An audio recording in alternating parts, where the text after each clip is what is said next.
복음적 평화통일과 기독교적인 관점을 함께 볼 수 있는 신간 정세와 기도를 소개합니다. 코로나19 확진자 발생 후 한국대학생선교회가 어떤 조치 취했는지 알아봤습니다. 급격하게 맞이한 미디어 사역, 괜찮은 걸까요? 코로나19 이후 이런 것도 괜찮아로 알아봅니다. 목요일마다 만나는 기독 문화인의 인생 말씀, 와이즈 앤 와이드 정선일이 간답니다. 무심코 잘못 썼던 교회 용어들 어떤 게 있을까요? 최창섭의 100초 교회 용어 바로잡기입니다.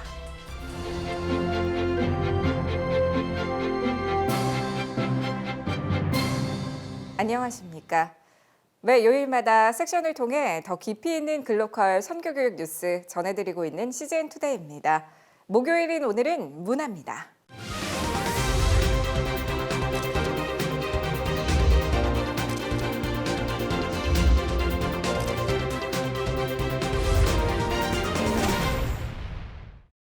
교단과 교파를 초월해 복음적인 통일을 기도해온 주빌리 통일구국기도회가 최근 800차를 맞았습니다.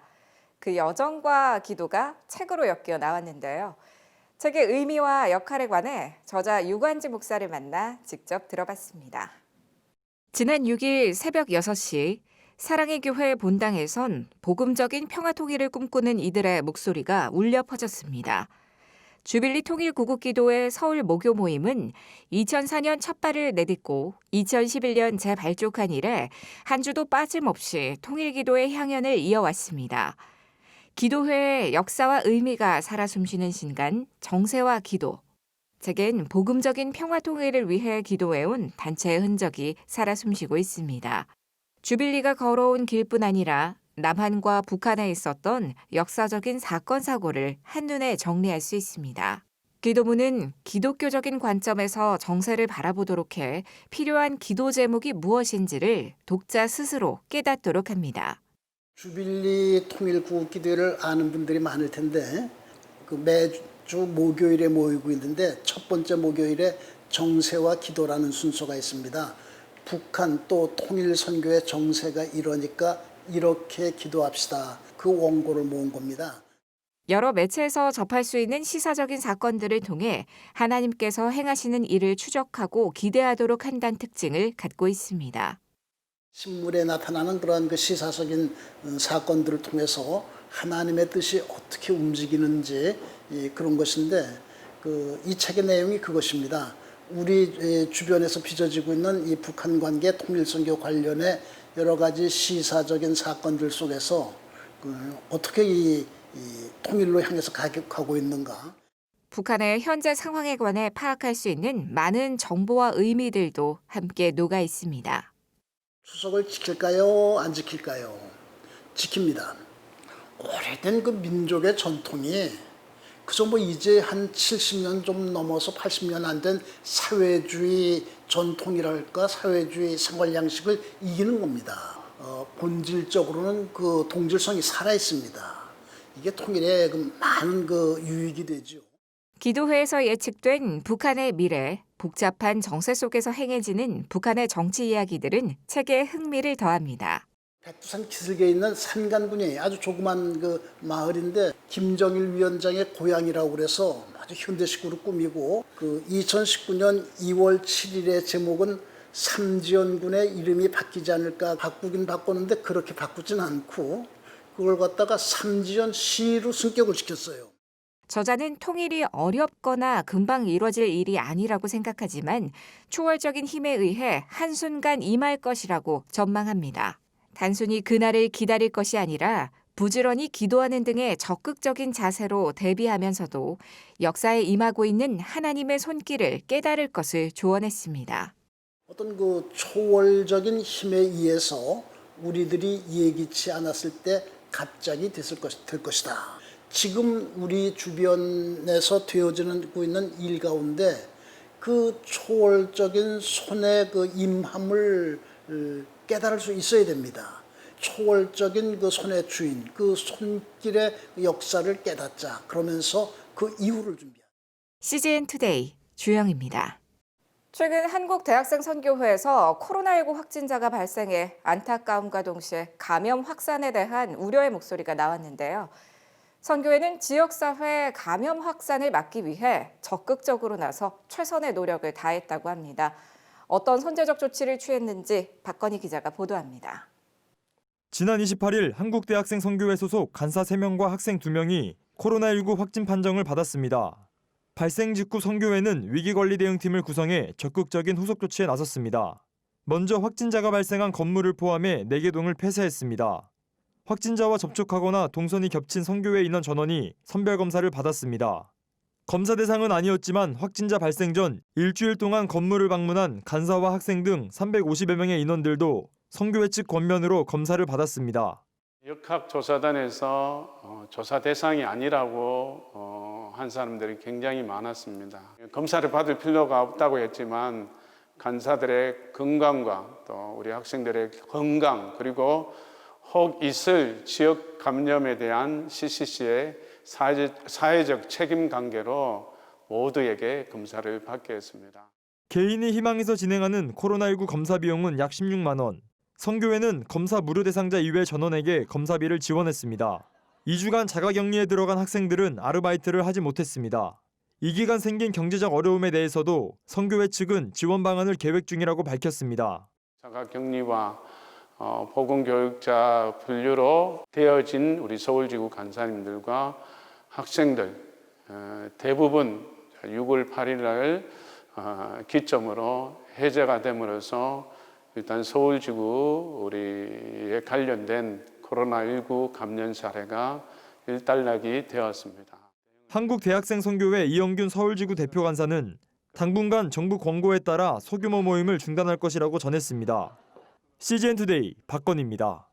코로나19의 발발은 문화를 통해 복음을 전하던 사역단체들에게도 큰 타격을 줬습니다.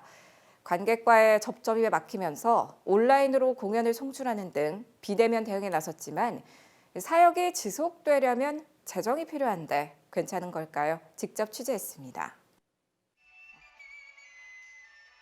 복음을 전하는 문화사역단체들도 코로나19가 잠식한 비대면 기간 동안 실시간 스트리밍 등으로 관객과의 만남을 시도했습니다. 하지만 오프라인 공연과 달리 수익화가 쉽지 않아 사역단체들의 고충은 배가 됐습니다. 기존에도 풍족하지 않았던 수입이 말라가는 상태인 겁니다.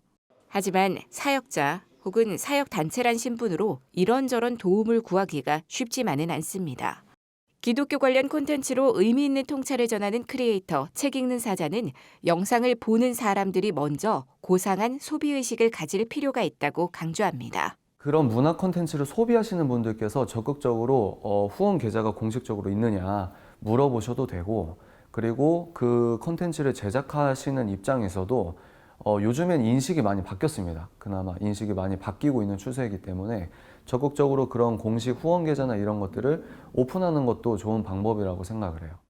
CGN투데이 주영입니다.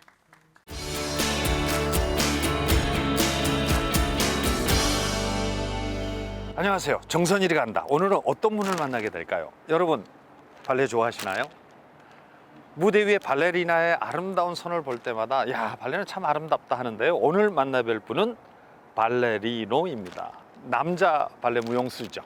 한국의 발레 위상을 세계적으로 높인 바로 이분이십니다. 이분은 세계 4대 발레단 중에 하나인 파리 오페라 국립발레단에서 맹활약한 세계적인 무용수죠. 자, 여러분 함께 찾아가 볼까요?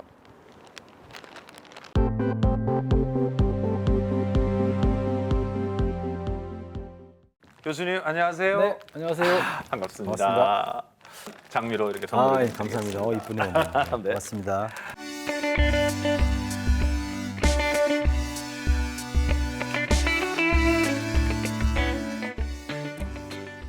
발레리노 김명걸, 이 이름이 한국 그 발레계에 굉장한 어떤 무게감을 갖고 있다. 세계 4대 발레단이다라고 할 정도의 그 명성과 그런 오랜 경력을 갖고 있지 않습니까? 그렇죠. 예, 그런 화려한 모든 활동, 이제는 이곳인 한국예술종합학교 또 무용원의 수학들을 또 가르치고 계시는데요. 네. 최근의 근황을 우리 시청자 여러분께 한번 좀 말씀을 들려주시죠. 네. 생각해 보니까 학교 온 지가 벌써 10년 됐네요. 2009년에 그러시구나. 왔었는데요. 10년간 나름 열심히 했다고 생각을 하고 네. 한 1년 동안 작년 1년이었네요. 좀 고민을 많이 했던 게 제 자신을 좀 뒤돌아보고 싶었어요.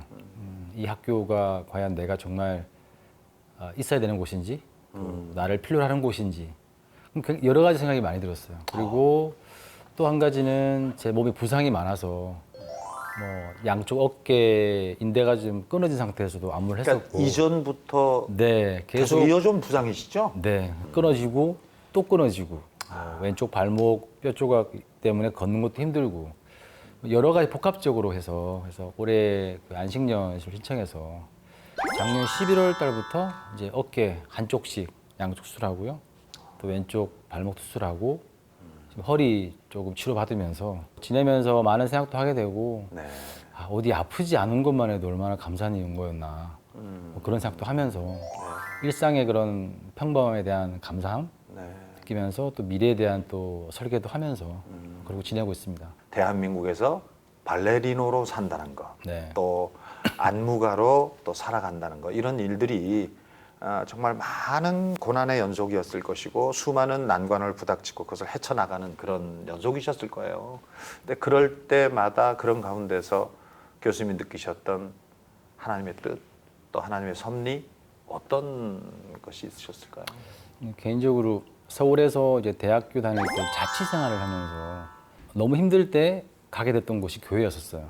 제가 그러니까 저를 위한 설교를 하시는 것처럼 느낄 정도로 저를 되게 위로받았어요. 그래서 뭐 하나님의 존재도 있었지만 그 목사님의 설교가 저를 너무 따뜻하게 품어주셔서 매주 가게 됐었죠. 제가 하는 발레가 제가 너무 사랑하는 거기 때문에 그렇죠. 어렵다 하더라도 감사한 마음으로 하죠. 뭐 파리 가수도 그랬고 뭐 지금도 마찬가지지만 한 가지 이 말씀은 이제 많이 되새겨요. 뭐 여호수아 1장 9절 말씀이신데 길에는 있지만 앞에 그 말이 참 좋아요. 강하고 담대하라.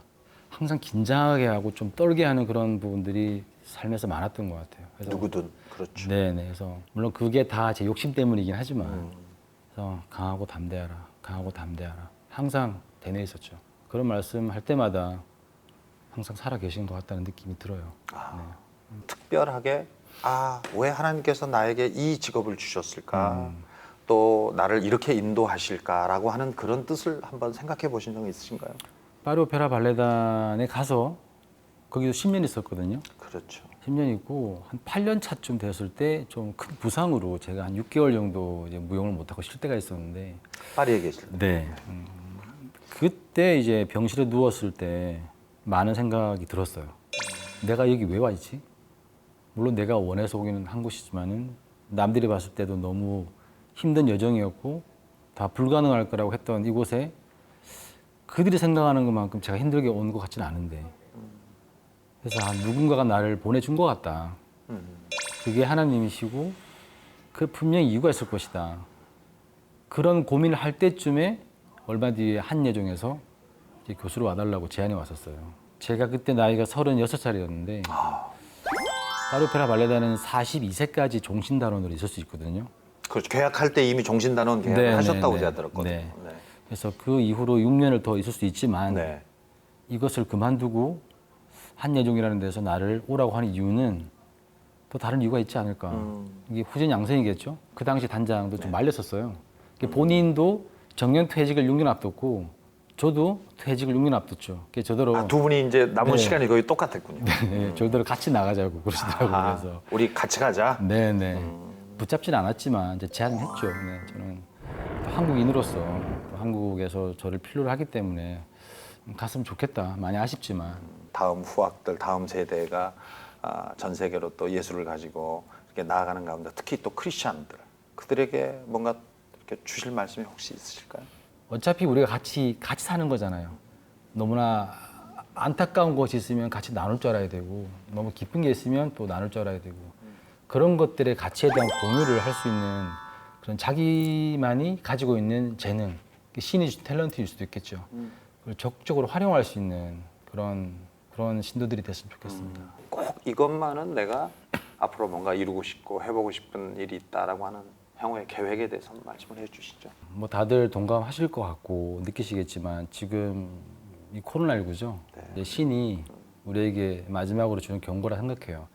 더 강한 경고도 줄 수 있겠지만 그건 인간들이 감당할 수 없을 것 같아요. 지금 어느 정도 감당할 수 있는 이 정도의 경고까지도 무시한다 그러면 저는 이 평범했던 이 일상이 주는 감사함이 너무 감사한 거죠. 네. 그거에 대한 다시 돌아갈 수 없다라고 말하는 분도 많이 계시겠지만 좀 그래도 한 가지 희망으로 많은 분들이 반성하고 다시 그전으로 돌아가길 원한다면 갈 수도 있을 것 같아요. 좀 더 많은 기도를 통해서도 마찬가지고. 그래서 지금 이 순간을 조금 더 우리가 그냥 빨리 이겨내고 다시 돌아가야 돼라는 것 이상으로 좀 더 뒤돌아봐야 될 것 같아요.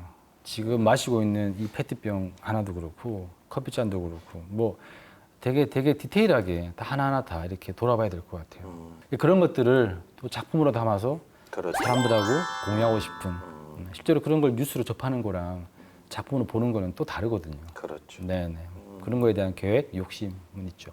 예, 오늘 만나 뵙고 생각이 드는 것은 신앙인의 자세는 바로 이거다. 그냥 매일매일 감사하고 그것이 소중하고 또 내 주변에 있는 사람들을 소중하게 생각하고 그들하고 같이 그래서 공감하고 뭐 네. 이런 생각이 들었습니다. 네. 잔잔하지만 깊은 감동을 주셔서 감사하고요. 맞습니다. 앞으로도 또 후학들을 가르치는 교수님으로서 또 안무가로서 활동하시는 것을 잘 지켜보도록 하겠습니다. 오늘 네. 너무나 감사합니다. 감사합니다. 네, 네. 고맙습니다. 네. 오늘의 단신입니다. 미국 팀켈러 목사가 최근 SNS에 췌장암 투병 사실을 공개하고 중보기도를 부탁했습니다. 의료수단이나 하나님의 개입으로 암이 사라질 수 있도록 부부가 세상 기쁨을 뒤로하고 하나님의 임재를 가장 갈망할 수 있기를 등을 기도 제목으로 전했습니다. 흑인 기독교인들 앞에서 무릎을 꿇는 백인 기독교인들의 회개운동 프레이 테스트가 화제를 모았습니다. 이 운동을 이끈 기독인 래퍼 바비 헤링은 언론과의 인터뷰를 통해 프레이 테스트는 하나님과 흑인 형제자매에게 용서를 구하는 아름다운 순간이라며 전국적으로 확산 중이라고 밝혔습니다. 미국 최대 교단인 남침례회의 교인 수가 한 해 동안 약 29만 명 줄어들었다고 크리스천 포스트가 최근 보도했습니다. 이는 약 100년 만에 겪은 가장 큰 감소세라고 뉴스는 전했습니다.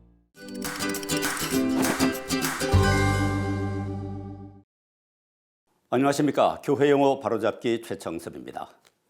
신약에 목자라는 단어가 18번 나오고 목자로 번역한 헬라어가 포이멘입니다.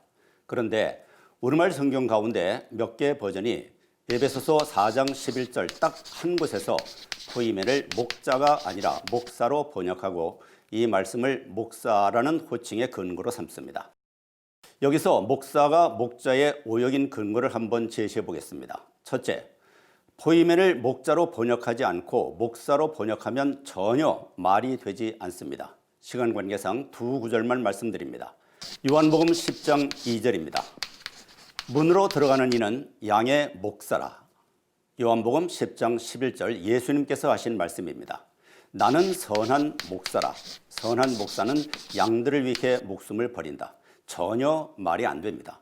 둘째, 요한복음 21장 17절 예수님께서 부활하신 후에 시몬 베드로에게 내 양을 치라고 하신 것은 목사가 되라는 말이 아니라 목자가 되라는 말씀 아니겠습니까? 셋째, 목사의 사자는 선생 또는 스승을 말하는데 성경에서는 선생 또는 선생님이라는 호칭은 예수님에게만 사용했습니다. 넷째, 야고보서 3장 1절에서 바울 사도는 선생은 더 엄한 심판을 받게 되니까 선생이 되지 말라고 했습니다. 이런 이유로 양, 즉 교인들을 치는 일을 하는 사람의 호칭은 마땅히 목자가 되어야 한다는 것이 제 생각입니다. 목사보다는 목자가 더 낮은 호칭이고 호칭이 낮아져야 사람도 더 낮아지지 않을까요? CGN 투데이는 미주, 일본에 이어 대만 CGN TV와 함께 코로나19 위기, 대만을 위한 기도 캠페인을 진행합니다. 대만 현지에서 전해온 신드엔싱 다오후이 교회 장광웨이 목사의 영상 기도 편지로 오늘의 CGN 투데이 인사드립니다. 함께 기도해 주시기 바랍니다. 시청해 주셔서 고맙습니다.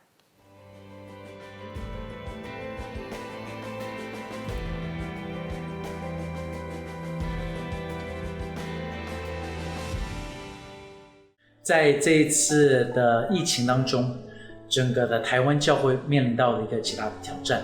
第一个的挑战是怎么样让弟兄姐妹在这一个疫情的当中继续的仰望主，然后不会过度的紧张。那第二个的挑战是，当实体聚会开始受到极大的影响，我们要怎么样子在这个网络的世界，在这网络的世界当中，我们能够去看见上帝在做什么。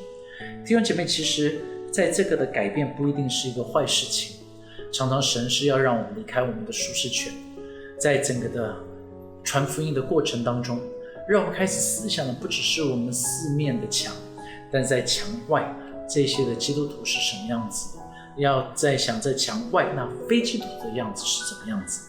让我们开始有一个的态度，让我们在这个的转换的时候，不要一直想我们要回到从前，但是要跟神说，上帝既然已经改变了，我们该怎么样子做。我们在奉献当中改变了，我们在聚会形态改变了，我们的小组方法改变了，传福音的方法改变了，很多东西改变，但是我们要知道改变当中是上帝的恩典，我们可以继续向前行。所以我们有3件事情应该要能够来祷告。第一个，教会怎么样子能够让更多的人接触到福音，不是只是在4面墙里，但是在外面的人能够接触得到福音。